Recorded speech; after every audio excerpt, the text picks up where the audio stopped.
हर्षिल में तबाही की सबसे नई तस्वीर सामने आई है। 5 अगस्त से हादसे के बाद नई झील बन गई। सेना और एनडीआरएफ का रेस्क्यू ऑपरेशन जारी है।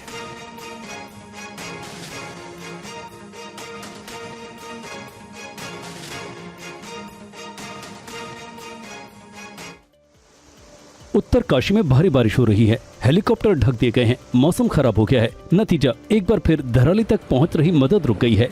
ऑपरेशन जिंदगी थम गया है। इंतजार के सिवा कोई चारा नहीं है। इधर बीआरओ टीम ऋषिकेश गंगोत्री मार्ग पर संपर्क बहाल करने में जुटी है। लिमची गार्ड में 90 फीट लंबे बेली ब्रिज का निर्माण जारी है, लेकिन गंगनानी में भी मौसम खराब हो गया है। सड़क मार्ग को खोलने का काम रुक गया है। देख सकते हैं कि बारिश के बाद आसपास के बरसाती नालों में किस तरह तेजी से पानी बह रहा है। मौसम खराब होने से पहले कल दोपहर बाद तक धराली रेस्क्यू ऑपरेशन चला, जिसमें देख सकते हैं कि धराली गांव में खुदाई का काम शुरू किया गया। मलबों में जिंदगी की तलाश शुरू की गई। खोजी कुत्तों के साथ जवान डटे रहे। एनडीआरएफ की टीम भी अत्याधुनिक उपकरणों के सहारे ऑपरेशन जिंदगी में जुटी है। मलबे में कुछ ढूंढना बड़ा टास्क है, क्योंकि कई स्थानों पर मलबे के ढेर 50-60 फीट तक ऊंचे हैं। आपदा प्रभावित धराली समेत कई इलाकों से 3 दिन बाद इंटरनेट कनेक्टिविटी बहाल कर दी गई, जिसके बाद फंसे हुए लोगों को बाहर निकालने में मदद मिल सकेगी। सेना ने अब तक उत्तरकाशी में फंसे 650 लोगों को बाहर निकाला है। साथ ही एक नदी पर पुल बनाया, जिससे श्रद्धालुओं को गंगोत्री समेत कई इलाकों से फंसे श्रद्धालुओं को सुरक्षित जगहों पर ले जाया जा रहा है। देख सकते हैं धराली में अब भी पानी किस तेजी से बह रहा है। 4 दिन पहले बादल फटने के बाद खीरगढ़ बरसाती नाले में तबाही आई थी। तो उत्तराखंड की ये तस्वीरें आप देख रहे थे, लेकिन ना सिर्फ पहाड़ों पर, मैदानी इलाकों में भी भारी बारिश हो रही है और इस वजह से उत्तर प्रदेश के कई जिलों में भी बाढ़ जैसे हालात हैं। रिपोर्ट आपको दिखाते हैं।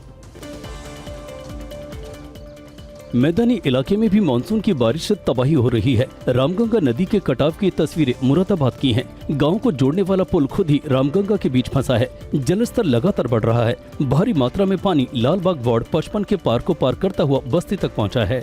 ये यूपी के जौनपुर के रामपुर थाने की तस्वीरें हैं। दफ्तर में पानी घुसा है। कंप्यूटर समेत कई कमरों में पानी भरा है, जिससे कर्मचारियों को काफी दिक्कतों का सामना करना पड़ रहा है। मौसम विभाग के अनुसार 20 घंटे में सदर क्षेत्र में रिकॉर्ड 140 मिलीमीटर बारिश हुई। वहीं जिले में 39.6 मिलीमीटर औसत बारिश रिकॉर्ड की गई। ट्रैक्टर ट्रॉलियों पर सवारों की टोली अधिकारियों की है, जो यूपी के बिजनौर में बाढ़ पीड़ित गांव का हाल जानने निकले हैं। धामपुर की एसडीएम रितु रानी ने हालात का जायजा लिया। पीड़ितों से मिली। किसानों ने उनसे फसल की बर्बादी की शिकायत की। एसडीएम ने फसल के मुआवजे का भरोसा दिया है। धामपुर तहसील के 25 से ज्यादा गाँव खो, गागन, इकड़ा और नचना नदी के उफान की वजह से प्रभावित हैं।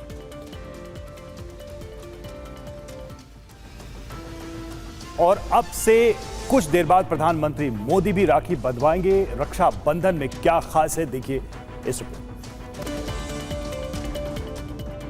रक्षाबंधन के मौके पर पीएम मोदी की प्रतिमा को राखी बांधने की तस्वीरें पंजाब के अमृतसर की हैं। इधर आज पीएम आवास पर सुबह 10 बजे पीएम मोदी बच्चों और शिक्षकों के साथ रक्षाबंधन का त्योहार मनाएंगे। राजस्थान के जयपुर की तस्वीरें हैं, जहां राजस्थान के मुख्यमंत्री भजनलाल शर्मा को राखी बांधी। मुख्यमंत्री ने बहनों से राखी बंधवाई और उन्हें उपहार भी दिए। नई दिल्ली स्थित वायुसेना स्टेशन पर रक्षाबंधन मनाया गया। वायुसेना प्रमुख air chief marshal AP Singh भी इस समारोह में शामिल हुए। और आज रक्षाबंधन है, लेकिन बारिश ने सड़क से लेकर रेल तक रफ्तार पर ब्रेक लगा रखी है। कल रात से जाम से लोग जूझ रहे हैं और परेशान हैं। सड़कों पर महाजाम की स्थिति यूपी के चिजारसी की है। वीडियो में देख सकते हैं कि NH9 पर कल रात से ही जाम लगा है। गाड़ियों की रफ्तार ऐसी है कि कुछ किलोमीटर के लिए लोगों को घंटों लग रहे हैं। कुछ ऐसे ही हालात दिल्ली के गांधीनगर के दिखे। शाम से ही गीता कॉलोनी और शास्त्री पार्क में ट्रैफिक दिखा। यहाँ नोएडा और अक्षरधाम की तरफ जाने वाली सड़कें गाड़ियों से पटी रही। भीड़ की वजह से गाड़ियां रेंगती नजर आई। दिल्ली मेरठ एक्सप्रेसवे का ये हाल भी देखिए। जिस एक्सप्रेसवे पर गाड़ियां फर्राटा भरती हैं, वहां भी देखिए वो किस कदर चल रही हैं। कई जगहों पर सुबह से शाम तक जाम की स्थिति देखी जा रही है। सड़कों के हालात के बाद अब रेल की हालत भी देखिए। रेलम पेल भीड़ है। रेल प्लेटफॉर्म की स्थिति देखिए। तिल रखने की भी जगह नहीं। खचाखच लोगों की भीड़ है। ये हालात हैं यूपी के झांसी के, जहाँ ग्वालियर बरौनी मेल में सीट के लिए होड़ मची। हालात ऐसे कि लोग पार्सल कोच में भी घुस गए।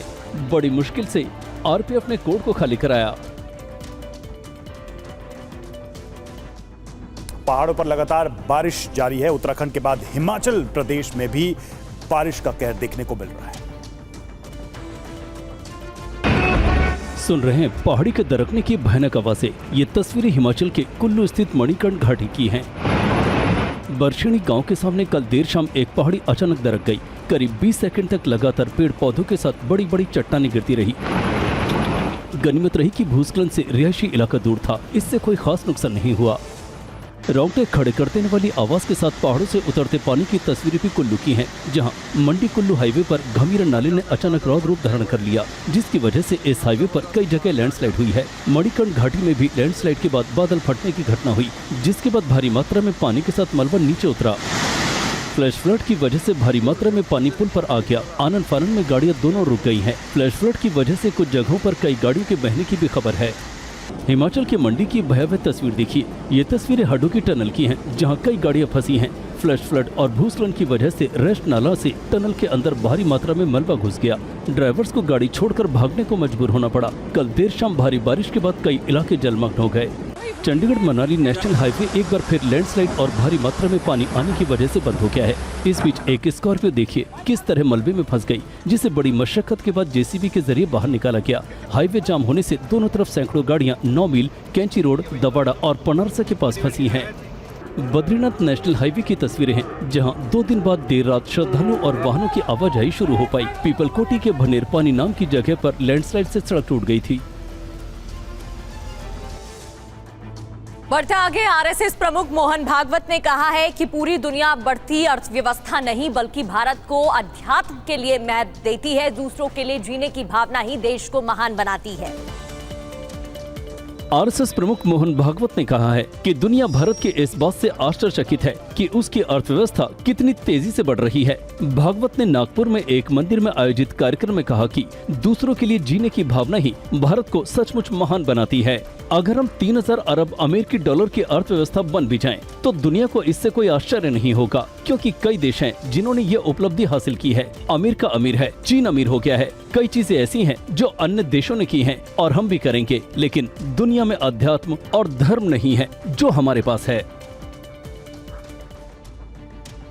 एसआईआर को लेकर कांग्रेस ने 11 अगस्त की शाम 4 बजे एक अहम बैठक बुलाई। इसमें कांग्रेस कमेटी के महासचिव और प्रभारी शामिल होंगे। इस बीच कांग्रेस नेता राहुल गांधी ने चुनाव आयोग से 5 सवाल पूछे।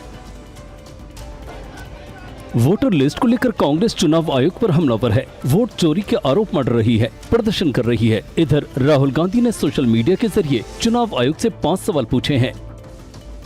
1. विपक्ष को डिजिटल वोटर लिस्ट क्यों नहीं मिल रही? 2. सीसीटीवी और वीडियो सबूत क्यों मिटाए जा रहे हैं? 3. फर्जी वोटिंग वोटर लिस्ट में गड़बड़ी क्यों की गई? 4. विपक्षी नेताओं को धमकाना डराना क्यों? 5. क्या ईसीआई अब बीजेपी का एजेंट बन चुका है? हाल ही में अपनी प्रेस कॉन्फ्रेंस में राहुल गांधी के आरोपों पर चुनाव आयोग का जवाब भी सामने आया है। आयोग ने यहां तक कहा है कि राहुल कोर्ट के फैसलों का सम्मान नहीं करते। उनके आरोप सही तो घोषणा पत्र पर साइन करें या फिर बेतुके आरोप के लिए राहुल देश से माफी मांगे। चुनाव आयोग यही नहीं रुका। आयोग का कहना है कि राहुल गांधी लोगों को गुमराह कर रहे हैं, झूठे दावे कर रहे हैं। राहुल गांधी ने घिसी पीटी कहानी दोहराई है। खामियों को पहले ही ठीक किया जा चुका है। 2018 में कमलनाथ ने भी सवाल उठाए थे। कमलनाथ की अर्जी सुप्रीम कोर्ट में खारिज हो गई थी। कांग्रेस अध्यक्ष मल्लिकार्जुन खड़गे समेत पार्टी के कई नेताओं ने आरोप लगाया है कि चुनाव आयोग राहुल गांधी के खुलासे का संज्ञान लेकर कार्रवाई करने की बजाय शपथ और हलफनामे के पीछे छिपने की कोशिश कर रहा है। Rahul Gandhi is not ready to take the vote. What vote you want? My voice is my vote. What I am speaking to you with a commitment and a oath. What oath you want? BJP ने कांग्रेस के आरोप पर पलटवार किया है। और फर्जी voter ID card मामले में आरजेडी नेता तेजस्वी यादव की मुश्किलें बढ़ती जा रही हैं, क्योंकि चुनाव आयोग ने तीसरी बार तेजस्वी यादव से जवाब मांगा है और 16 अगस्त का समय उन्हें दिया है।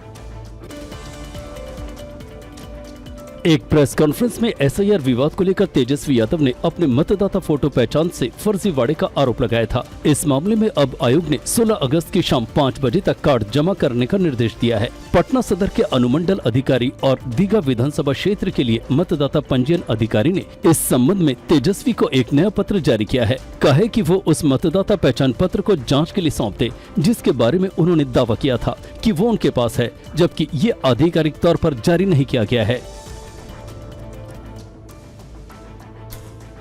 दिल्ली हाई कोर्ट ने हिजबुल मुजाहिदीन प्रमुख सैयद सलाउद्दीन के बड़े बेटे को जमानत दी, जबकि छोटे बेटे की याचिका खारिज कर दी है। दोनों पर टेरर फंडिंग का आरोप है। दिल्ली हाई कोर्ट में पाकिस्तानी आतंकी संगठन हिजबुल मुजाहिदीन प्रमुख सैयद सलाउद्दीन के दोनों बेटों की जमानत याचिका पर सुनवाई हुई, जिसके बाद जस्टिस नवीन चावला और जस्टिस शैलेंद्र कौर की पीठ ने बड़े बेटे सैयद अहमद शकील को जमानत दे दी। 1 लाख रुपए की निजी जमानत राशि जमा करने पर शकील को जमानत पर रिहा करने का आदेश दिया गया, जबकि उसके छोटे बेटे शाहिद यूसुफ की जमानत याचिका खारिज कर दी। दोनों पर 2011 के एक मामले में टेरर फंडिंग का आरोप है। 2021 में जम्मू कश्मीर प्रशासन ने सलाउद्दीन के 2 बेटों सहित 11 सरकारी कर्मचारियों को उनके कथित आतंकी संबंधों और आतंकवाद के समर्थन के लिए बर्खास्त कर दिया था। आपको बता दें कि एक सरकारी अस्पताल में लैब टेक्नीशियन रहे शकील को 2018 में एनआईए ने श्रीनगर से गिरफ्तार किया था, जबकि उसका छोटा भाई यूसुफ, जो जम्मू कश्मीर के कृषि विभाग में कार्यरत था, अक्टूबर 2017 में गिरफ्तार किया गया था। 2019 में इस मामले में उसके खिलाफ चार्जशीट दायर की गई थी। दूसरी ओर शकील पर सऊदी अरब में एक सक्रिय कैडर के जरिए से टेरर फंडिंग का आरोप है। आपको बता दें कि 2017 में सलाउद्दीन को ग्लोबल आतंकी घोषित किया गया है। 1993 से पाकिस्तान उसे पाल पोस रहा है। और 27 साल बाद सत्ता में लौटी बीजेपी की दिल्ली सरकार ने फीस रेगुलेशन बिल पास कर दिया है। सीएम रेखा गुप्ता ने इसे दिल्ली के लाखों परिवारों की जीत बताया है। 2015 से ये बिल लटका पड़ा था। पेरेंट्स की जेब का प्रहरी बनेगा अब ये दिल्ली फी रेगुलेशन एक्ट। दिल्ली विधानसभा से फीस रेगुलेशन बिल पास कर दिया है, जिसके बाद नेताओं ने सीएम रेखा गुप्ता का जोरदार स्वागत किया। सीएम ने कहा कि बिल के पास होने के बाद अब निजी स्कूलों की मनमानी फीस रुकेगी, साथ ही इसमें अभिभावकों की सीधी भागीदारी होगी। माँ बाप अपने बच्चों के होने से दुखी नहीं होंगे, आज खुश होकर के उनको अच्छे से अच्छे स्कूल में पढ़ाने के लिए काम कर पाएंगे। दिल्ली की जनता को बधाई, ये एक वोट की ताकत है उनकी, जिसके कारण से आज हम दिल्ली सरकार में बैठ के अपना पहला बिल ये बना पाए और दिल्ली की जनता को रिलीफ दे पाए। फीस रेगुलेशन बिल पर टीवी 9 से शिक्षा मंत्री आशुतोष सूद ने कहा कि अब बेवजह अभिभावकों की लूट बंद हो जाएगी।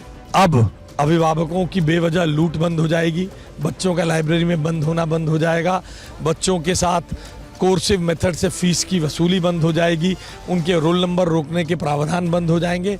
2015 में विपक्ष बिल लाया, 2021-22 तक उसके लिए भारत सरकार पूछती रही, विपक्ष ने उस बिल को लागू नहीं किया। अब जनता के हितों के हिसाब से जनता का बिल ऑडिट नहीं होगा स्कूल, वो सब झूठ है, सब झूठ है, सब झूठ है। जो फीस बढ़ी है उसको लेकर क्या है? सब झूठ है, हमारे बिल में सब क्लियर है।